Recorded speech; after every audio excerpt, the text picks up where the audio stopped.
इस जंगल में कुछ ठीक नहीं है।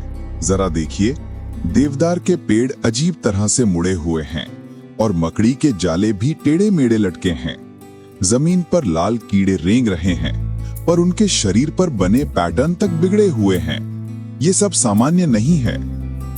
दरअसल ये जंगल दुनिया के सबसे दूषित यानी कंटामिनेटेड स्थानों में से एक चेरनोबिल एक्सक्लूजन जोन के अंदर आता है। यहाँ 1986 में इतिहास की सबसे बड़ी परमाणु आपदा हुई थी।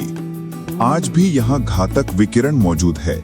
मनुष्यों के लिए ये इलाका लगभग निर्जन बना हुआ है, लेकिन प्रकृति यहीं रुकी रही। भेड़ियों, हिरणों, जंगली घोड़ों और पक्षियों ने यहाँ अपना घर बना लिया, पर विकिरण ने इन सब को बदल दिया। आपदा का पहला शिकार। बसंत 1986।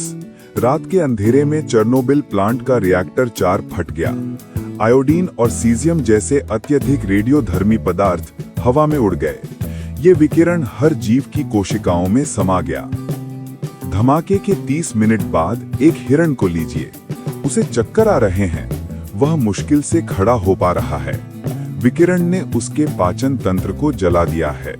पूरे शरीर की कोशिकाएं मरने लगती हैं। अगले ही दिन हिरण मर चुका है। आसपास के देवदार के पेड़ों की सुइयां भी पीली फिर लाल हो गईं। किलोमीटरों तक पेड़ मर गए और इस इलाके को रेड फॉरेस्ट नाम मिला।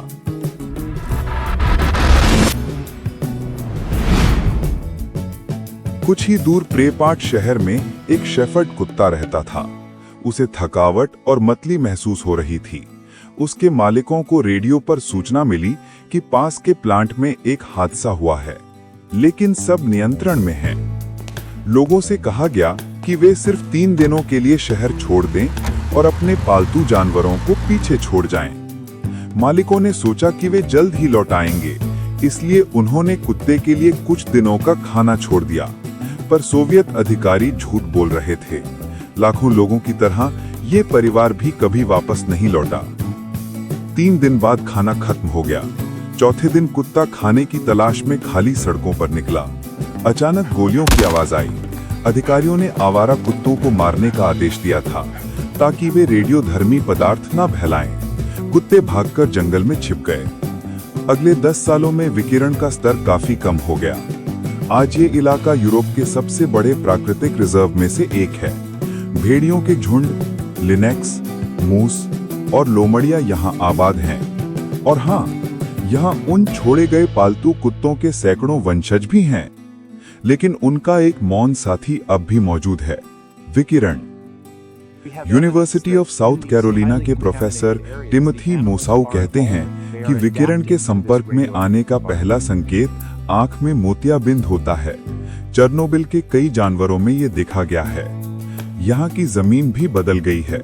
सामान्य देवदार के पेड़ सीधे होते हैं, पर चेरनोबिल के सबसे दूषित इलाकों में तने मुड़े हुए और विकृत हैं। कई बदलाव बाहर से दिखाई भी नहीं देते। कीड़ों के डीएनए में उत्परिवर्तन हुए हैं। कुछ पक्षियों की चोंच विकृत है और उनके जीवन काल और प्रजनन की संभावनाएं कम हो गई हैं। हालांकि कुछ जीव ऐसे भी हैं जो शायद अनुकूलित हो रहे हैं। उदाहरण के लिए यहाँ के ट्री फ्रॉग सामान्य रूप से हरे होते हैं, पर कुछ अब पूरी तरह से काले हैं।